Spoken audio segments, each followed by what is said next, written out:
Welcome back, everyone, to another edition of Combat Corner. Power by Come On Now, the podcast. I'm your host, Rudy Rodriguez Showman. I got another episode of Combat Corner for you. But before we jump on in, thank you so much for your continued support of this channel. As we get closer to 6,500 subscribers, I thank you so much. We are growing and growing and growing, and we thank you for being on board with us. If you have not become a member yet, please do become a member as we drop our membership live every Tuesday night at 9 p.m. Typically 9 p.m., but it might adjust a little bit, but 9 p.m. is a solid time. Anyhow, be sure to like, subscribe, follow, hit that bell, all that good stuff. I thank you so much. UFC 310 is here. It's tomorrow, and I am a little bit late dropping this video. I haven't really talked too much about this card because this card doesn't truly excite me all that much. I'll just be genuinely honest. I speak how I speak, and I speak in truth, and this card to me is okay. The main card, it's okay. I think there are a couple of fights on the main card that don't belong on the main card. Again, I live in this world where if you want to charge someone $90 to watch it, you need to put your 5 best fights on the main card. Like, it doesn't make any sense that they don't, but they keep doing this and putting fights that are not the best fights on a main card, or at least the best projected fights, the fights with the biggest names. So let's jump in on these fights on UFC 310, and I will give you my picks as well. So let's jump in on the fights on UFC 310. I'm going to go through these prelims real fast. There's a little glitch here on the UFC website. Clearly, as you see, this fight with Chase Hooper and Clay Guida is a little funky looking. With the first fight of the night in the early prelims is Kennedy versus Lukas Brzezinski. I'm just going to give you picks. I'll take Kennedy to win. Next fight, you have Chase Hooper and Clay Guida. Look, man, Clay Guida's fun. Well, I get it. He's fun. We like watching him. He's exciting. He's tough. He's going to bring it. For Christ's sakes, at what point do we call this a day? Like, how old is Clay Guida? How old is he at this point? I mean, he got to be in his mid-40s by now. 42. His birthday is actually on Sunday. His birthday is on Sunday. So maybe he gives himself a birthday present. I doubt it. I expect Chase Hooper to win this fight. Moving up to the next one, Michael Chiesa and Max Griffin. There was a point where Michael Chiesa had a chance to become a contender. And then it stopped. Then it just disappeared. Michael Chiesa isn't that guy anymore. Like him, but getting old in the tooth. He's 19-7. He was there, beat Neil Magny, and then he loses to Vicente Luque, Sean Brady, Kevin Holland, back to back to back. And his career nosedived. And then he beat Tony Ferguson like everybody else did, and that's basically it. But him and Max Griffin, I'll take him. I mean, he's an underdog. I'll go with Chiesa. But if he loses, I think he has to call it a career. Then we go up to Cody Durden and Joshua Vaughn. I should have done this for the previous few fights. Sorry. Joshua Vaughn is a -148. Durden's a +124. Give me Joshua Vaughn. Going to the next one. This is the fight that was rescheduled from UFC 309. And I will say this, I was hoping it would not be rescheduled. Why? Because I don't want to see Chris Weidman fight anymore. This fight would have mattered probably, I don't know, 5 years ago, maybe. This fight does nothing for me. I love Chris Weidman. I've always been a fan of Chris Weidman. Please don't stand and bang. Please look for a takedown. And Eric Anders, I mean, his career has pretty much gone the wrong direction as well. He looked like a good prospect, and then he didn't. They're both up there in age. Anders is 2-3 in his last 5. He beat Jamie Pickett in his last fight. But I tell you, I and they're fighting at 205. What weight are they fighting? They're fighting at a catch weight. And Anders is 210 and Weidman's 202. Okay. Even more ridiculous, in my opinion. Give me Chris Weidman, but I hope this is the last we see of Chris Weidman if he wins. Moving into the main card. This one's going to be a nice one. Brian Battle is a tough SOB. I love this guy's attitude. He went to France. He plays a rap song by Jay-Z in Paris. Probably people dared him to play it. He played it. I love it. He talked a whole lot of shit. I remember Brian Battle in The Ultimate Fighter. Love his aggression. Love his attitude. Give me Brian Battle with a finish over Randy Brown. And Brown's a good fighter. Brian Battle is a dog. Love him. Give me Brian Battle. Movsar Evloev and Aljamain Sterling. Now, this is one of the fights that makes absolutely no fucking sense why this fight's not on the main card. Why is this fight not on the main card? Can someone please tell me that? Wait, I'm recording. My bad. I thought I wasn't recording. Tell me why this fight's not on the main card. I gotta know. I gotta know. No sense. This is a fight between an 18-year-old fighter and a former 135 champion who just ragdolled Calvin Kattar, and you put them as the second fight on the prelims? This is disrespectful. I get it. Aljo doesn't have the greatest, most exciting style of fighting, but this is ridiculous. Really ridiculous. This is going to be a freaking great fight. A great fight. Yeah, I don't get it. I don't get it. No idea why this fight is not on the main card. Maybe because they look at this decision thing here and lots of decisions and typically very long fights in the UFC. But I don't like it. I think this fight should be on the main card. Aljo's a big dog. I'm saying right now, I'm taking Aljamain Sterling. He showed me a lot against Calvin Kattar.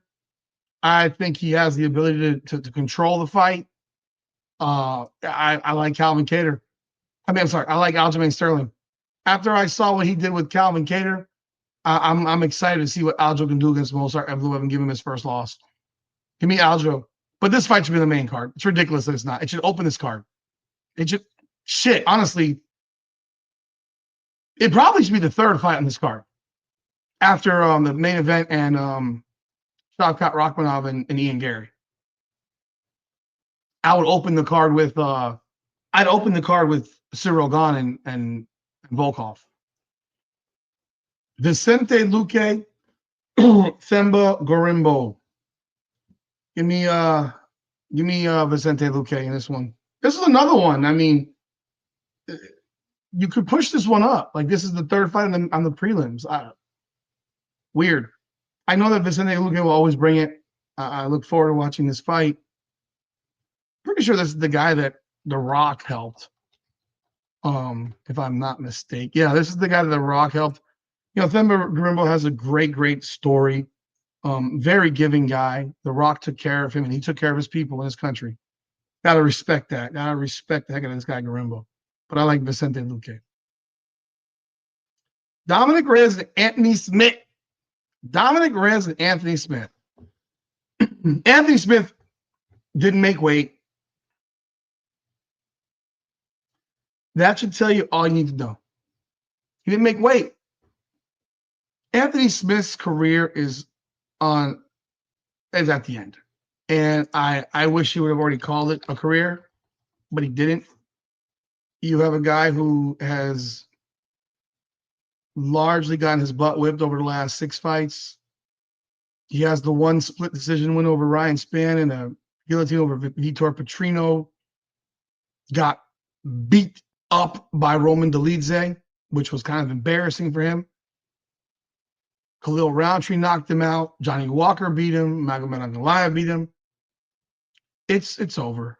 It's over, and now you're not making weight, Anthony. I've always been a big Anthony Smith fan, but at times, like I watch these guys, and I just think they're long in the tooth, and it's not gonna end well for him. I think Dominic Reyes knocks him out in the first round.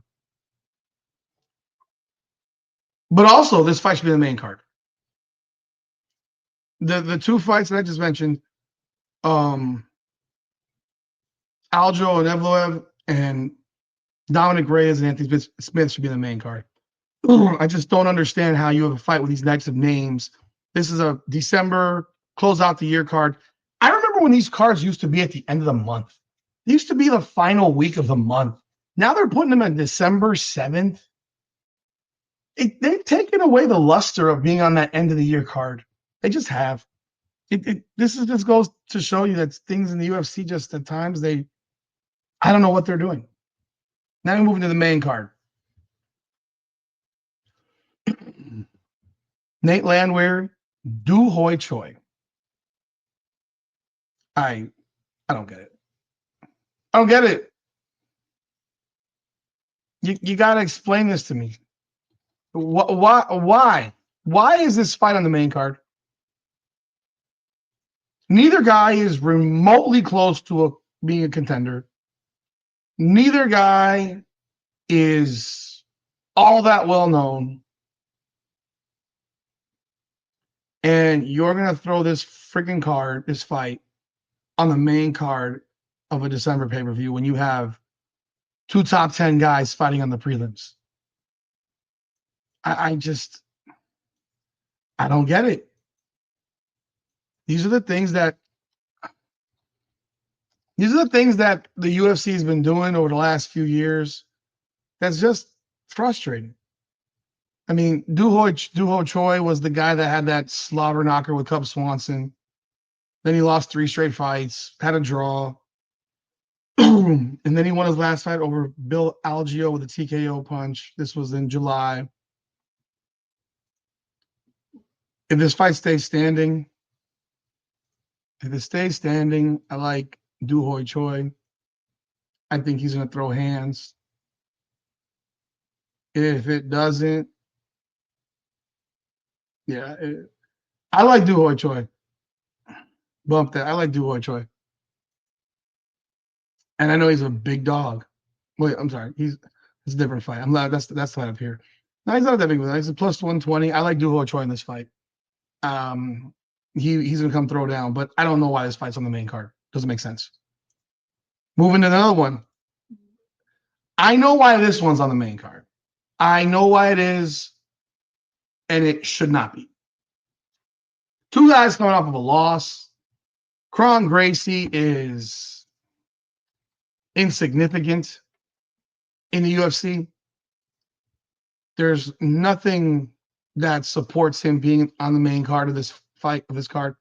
Lost his last 2 to Charles Jourdain and Cub Swanson, both by decision.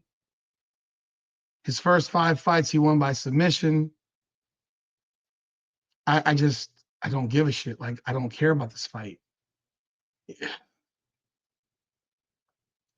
Whereas Bryce Mitchell, you know that Bryce Mitchell's going to come and speak his mind after the fight. If he wins, he'll be preaching. He'll say a lot of stuff that'll make you say, ooh. He lost his last fight by knockout to Josh Emmett. Did beat Dan Ige. He did lose his first fight to Ilia Topuria via triangle choke. But I don't know, man. I don't know. I like Bryce Mitchell. He's fun. I think he's going to win the fight.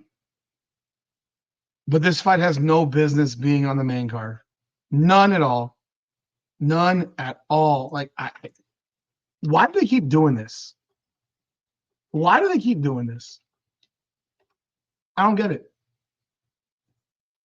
Again, like I said, pay-per-view fights should have the five best fights. The five best fights should be on the pay-per-view, on the main card. People are paying $90 to watch this shit. Stop disrespecting people by giving them trash can stuff. Like, he's a minus 800. He's not a champion. You're putting a minus 800 on the main card of a pay-per-view. And this is not a fight that gets him a title shot or anywhere near it. This is stupid. Moving into the next fight, Ciryl Gane and Alexander Volkov. You know, Alexander Volkov has always been really good. I like Volkov a lot. I remember when he was in Bellator, and he didn't weigh 265 walking into fights. He weighed 230. I don't remember him being so big. He got bigger and bigger and bigger. And he's had a really good UFC career, some good wins. If you look at his last four, I mean, knocks out Rosenstrike, knocks out Romanov, submits Tuivasa, wins a decision with Pavlovich. A fight he dominated, in fact. And then he lost to Aspinall 5 fights ago by submission. Beat Tabora. He did lose to Ciryl Gane. This is their second fight via decision. That one was 5. This one's 3, I'm pretty sure of. I don't know that they're going to make it a 5-round fight. If I'm wrong, I'm wrong. But I don't think they make this a 5-round fight. He has win over Alistair Overeem, Walt Harris. He lost to Curtis Blades. Beat Greg Hardy. I mean, the Derek Lewis loss, he was 30 seconds or so. He was 10 seconds from winning that fight. 10 seconds. He's got wins over lots of big-time opponents, for real.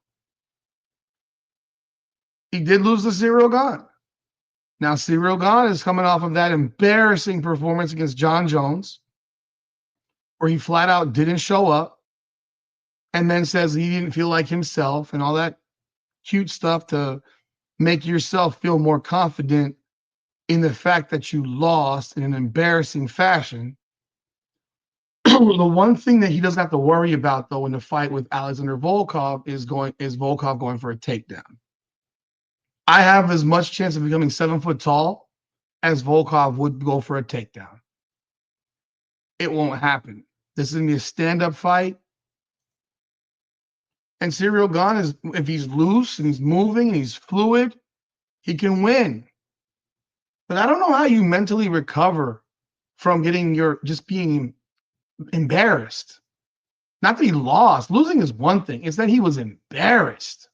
He looked like he had no business in the cage with John Jones. He looked like he had no business in a cage, period. He looked like it was like this is his first fight ever.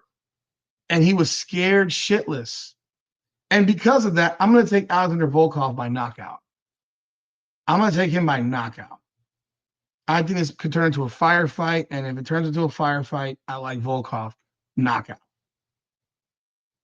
Could be wrong, but I tell you what, Volkov is a value bet. You move into the co-main event. Shavkat Rakhmonov and Ian Machado Garry. Someone's always got to go. What is the line on this? Shavkat's a pretty large favorite, minus 375. It's funny. He's the shorter guy, but has the longer reach. Machado Garry was supposed to fight Joaquin Buckley next week in Tampa.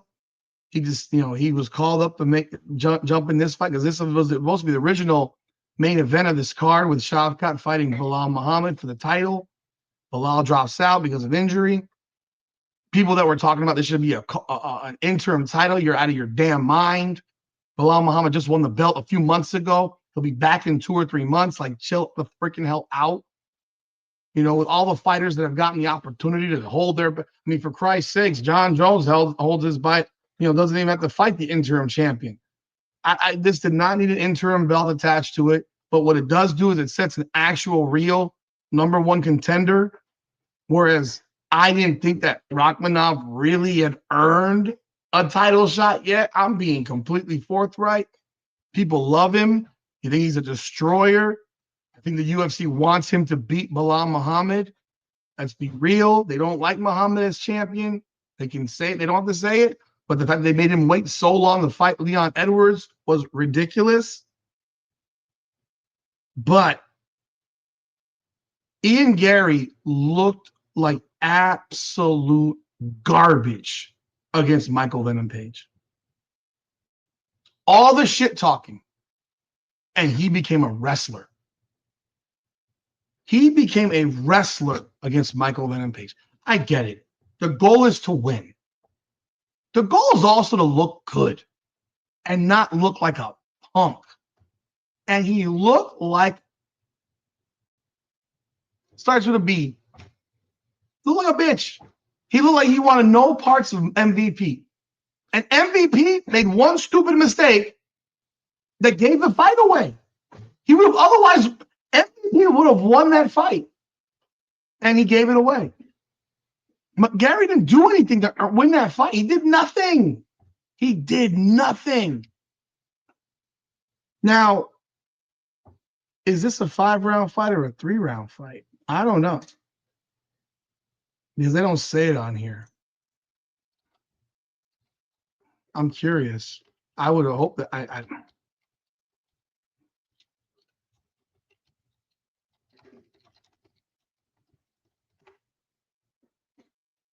5 rounds.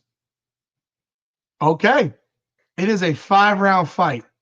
I will tell you what makes that more interesting is that I don't know that either guy has the cardio to go 5 rounds.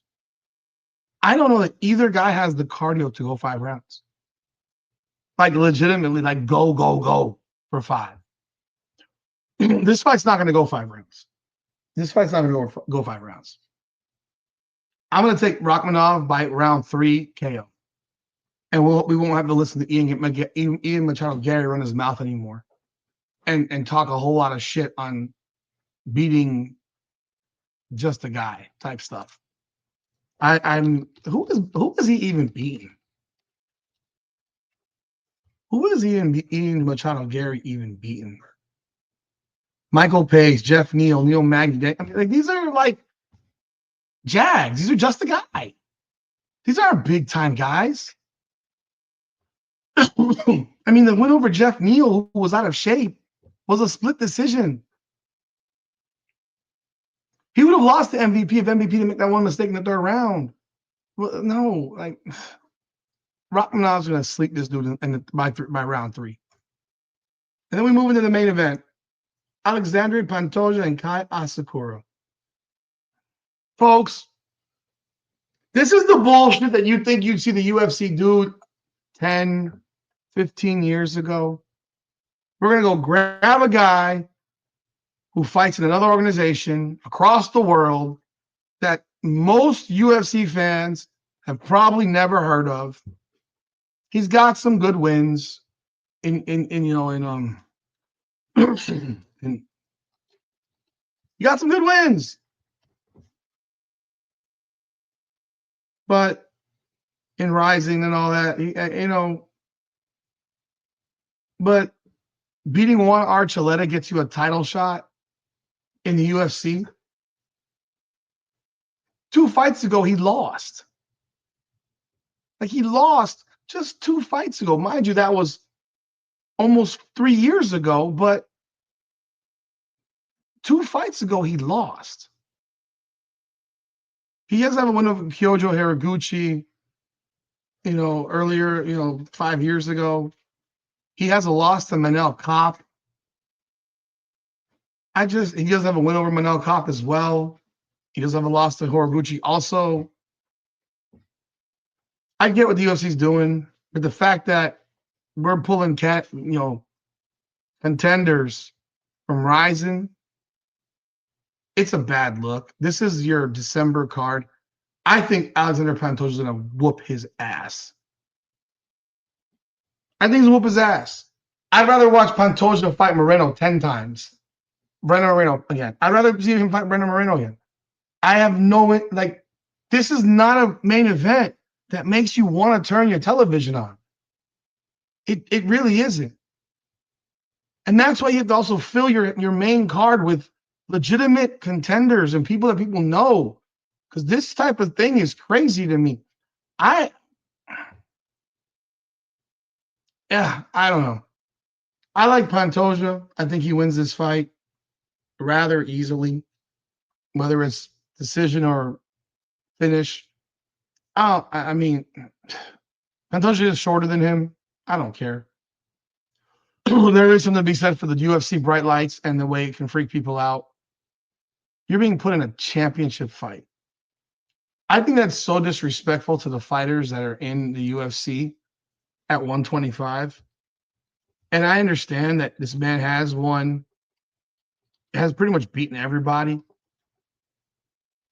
I get all that. He's beaten Roy Val. He's beaten Moreno. I mean, he's beaten pretty much everybody in the division. The division, unfortunately, is light. And it's so light that it's actually kind of surprising they haven't folded the division up, because this is not an interesting fight to me. This is not a fight that's going to make people buy pay-per-view. I'd be surprised if this pay-per-view is 300,000 buys. But I think Pantoja's going to win this fight easily, and then we'll be asking who's next. And they'll just be going back to the guys he's already beaten. But I think his next fight will be Moreno again. It's my opinion. So let me know your thoughts. Let me know your thoughts in the comments. What do you think of UFC 310?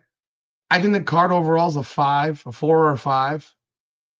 You know, I wish they would treat it like I wish they would treat pay-per-views like pay-per-views and put the best fights on the pay-per-view, on the main card. I don't care about undercard shit. I care about it, but I don't care about it in terms of you put your best fights where people are paying to watch it. This is my feeling. It's always been my feeling. And yet they keep doing it. I know why they do it. I know they want to get other people's faces in front of you, but to not have this fight on the main card is outrageous. To not have this fight on the main card is ridiculous.